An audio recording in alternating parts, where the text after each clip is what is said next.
Hello populars, this is your आइज वेड। आज की वीडियो में हम लोग पढ़ने वाले तुम्हारे क्लास 11 के आरओ बुक का चौथा कविता, जिसका नाम है चंपा काले काले अक्षर नहीं चिंती।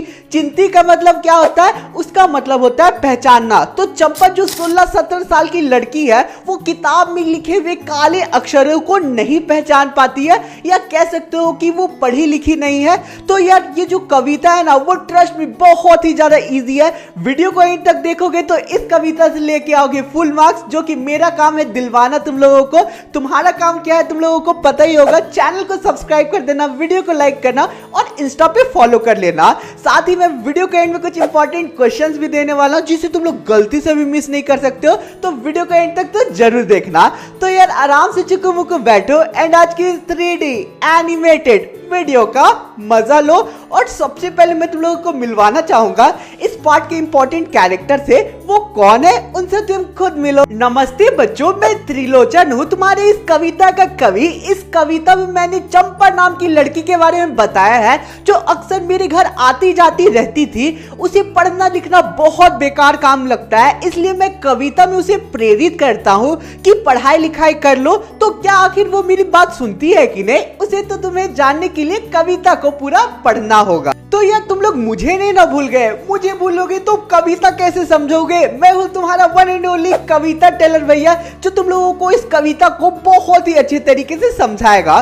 तो अब हम लोगों का जो कविता है वो शुरू होता है। हमारे पहले 6 लाइन से चंपा काले काले अक्षर नहीं चिंती, मैं जब पढ़ने लगता हूँ वह आ जाती है, खड़ी खड़ी चुपचाप सुना करती है। उसे बड़ा अचरज होता है इन काले चिन्हों से कैसे ये स्वर निकला करते हैं। तो चलो इन 6 लाइंस का मतलब बहुत ही अच्छे से समझ लेते हैं। इन लाइंस में कवि बोलते हैं कि चंपा काले काले अक्षरों को नहीं पहचानती है जो किताब में लिखे होते हैं, क्योंकि उसे पढ़ना लिखना नहीं आता है। जब कभी कभी अपने कमरे में पढ़ने लिखने के लिए बैठते हैं तो वहां चंपा आ जाती है और चुपचाप खड़ी हो जाती है और ध्यान से आश्चर्य से सुनती है कि जो कवि है वो क्या पढ़ रहे हैं। कवि को पढ़ते हुए सुनते उसे बहुत ही ज्यादा आश्चर्य होता है कि कैसे कवि इन काले काले अक्षरों को पढ़कर अलग अलग आवाजें निकाल रहे हैं। अब हमारे आगे के 4 लाइन से चंपा सुंदर की लड़की है, सुंदर वाला है, गाय भैंसे रखता है।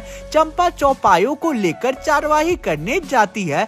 चलो इन 4 लाइंस का मतलब बहुत ही अच्छे से समझ लेते हैं। इन लाइंस में मैंने बताया कि चंपा के पिताजी का नाम सुंदर था, जो कि ग्वाले थे, यानी कि गायों भैंसों को चराया करते थे, उन्हें पाला करते थे। जो चंपा थी वो अपने पिताजी की भी मदद किया करती थी और गायों भैंसों को चराने के लिए ले जाया करती थी कभी कभी। अब हमारे आगे के लाइन है चंपा अच्छी है, चंचल है, नटखट भी है, कभी कभी उधम करती है, कभी कभी वह कलम चुरा लेती है। जैसे तैसे ढूंढ कर जब लाता हूँ पाता हूँ, अब कागज गायब परेशान फिर हो जाता हूँ। तो चलो इन लाइंस का मतलब बहुत ही अच्छे से समझ लेते हैं। इन लाइंस में कवि बोलते हैं कि जो चंपा थी वो एक बहुत ही अच्छी लड़की थी। वो थोड़ी सी नटखट और चंचल थी। अवसर मिलने पे जो चंपा है वो कवि के कमरे में आती थी और बहुत ज्यादा उधम मचाया करती थी। वो करती क्या थी कि कवि का जो कलम है यानी कि पेन होता था, उसे चोरी करके कहीं छिपा दिया करती थी। और फिर जो कवि है वो जब बहुत मुश्किल से अपने कलम को ढूंढा करते थे, तो इस बार वो देखते थे कि चंपा ने उनका पेपर ही कहीं छुपा दिया है। ये सारी चीजों को लेकर जो हमारे कवि है वो बहुत ही ज्यादा परेशान हो जाया करते थे। अब हमारे आगे के 5 लाइन है चंपा कहती है तुम कागज ही गोता करते हो दिन भर, क्या यह काम बहुत अच्छा है? यह सुनकर मैं हंस देता हूँ, फिर चंपा चुप हो जाती है। चलो इन लाइंस का मतलब समझ लेते हैं। चंपा मुझे कहती है कि पता नहीं तुम दिन भर इस कागज में क्या क्या लिखते रहते हो, क्या ये काम करना अच्छी बात है? मैं ये सुनकर हंसने लगता था और जो चंपा होती थी वो चुप हो जाया करती थी। अब हमारे आगे के 5 लाइन्स है उस दिन चंपा आई, मैंने कहा कि चंपा तुम भी पढ़ लो, हारे गाड़े काम सरेगा, गांधी बाबा की इच्छा है सब जन पढ़ना लिखना सीखे। चलो इन लाइंस का मतलब समझ लेते हैं। इन लाइंस में मैंने बताया कि एक दिन चंपा घर आती है तो मैं उसे बोलता हूँ कि चंपा तुम भी पढ़ाई लिखाई करना शुरू कर दो, क्योंकि पढ़ाई लिखाई कभी भी बर्बाद नहीं जाती।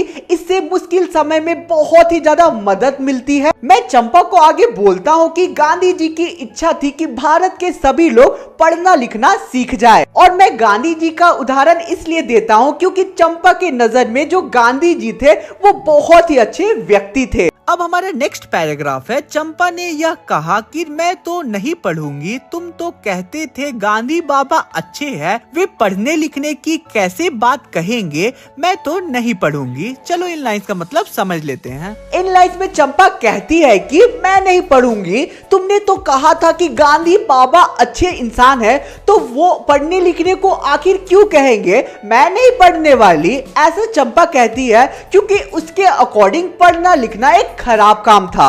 अब हमारे आगे के लाइन्स है। मैंने कहा कि चंपा पढ़ लेना अच्छा है, ब्याह तुम्हारा होगा, तुम गौने जाओगी, कुछ दिन बालम संग साथ रह चला जाएगा जब कोलकाता। चलो इन लाइन्स का मतलब समझ लेते हैं। मैंने चंपा को कहा कि पढ़ना अच्छी बात होती है, अगर तुम्हारी शादी हो जाएगी एक दिन और तुम ससुराल चली जाओगी और तुम्हारा जो पति है वो कुछ दिन तुम्हारे साथ रहने के बाद कमाने खाने के लिए शहर चला जाएगा, तब तुम क्या करोगी, उससे बात कैसे करोगी। अब हमारे आगे के 4 लाइन्स है। बड़ी दूर है या कोलकाता, कैसे उसे संदेश दोगी, कैसे उसके पत्र पढ़ोगी, चंपा पढ़ लेना अच्छा है। चलो इन 4 लाइन्स का मतलब समझ लेते हैं। इन लाइन्स में कवि चंपा को कहते हैं कि जो कोलकाता है यानी कि जो शहर है वो यहाँ से बहुत ज्यादा दूर है, अगर तुम्हें लिखने का मन करेगा तो तुम अपने पति को आखिर पत्र कैसे लिखोगी, और अगर तुम्हारा जो पति है वो शहर से पत्र भेजेगा तुम्हारे लिए तो तुम कैसे पढ़ोगी अगर तुम्हें पढ़ना लिखना ही नहीं आएगा। चंपा पढ़ना लिखना बहुत अच्छी बात है, इसलिए अच्छे से पढ़ाई लिखाई करो तुम। यहाँ पे बेसिकली जो कवि है वो चंपा को मोटिवेट कर रहे हैं कि वो पढ़ना लिखना शुरू कर दे। अब हमारे आखिरी की लाइन से आखिरी का पैराग्राफ है। चंपा बोली तुम कितने झूठे हो देखा, हाय राम तुम पढ़ लिख कर इतने झूठे हो, मैं तो ब्याह कभी ना करूंगी, और कहीं जो ब्याह हो गया तो मैं अपने बालम को साथ रखूंगी, कलकत्ता मैं कभी ना जाने दूंगी, कलकत्ता पर बजर गिरे।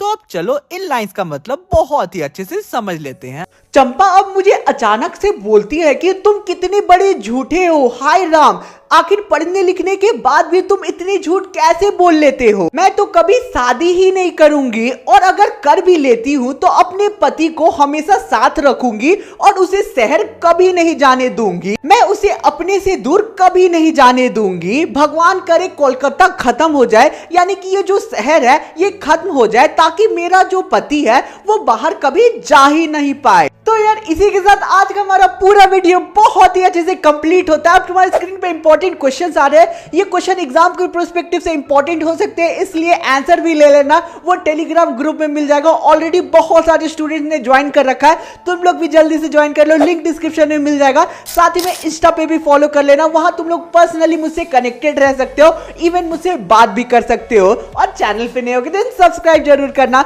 मिलते हैं किसी और वीडियो में। Thanks for watching the video.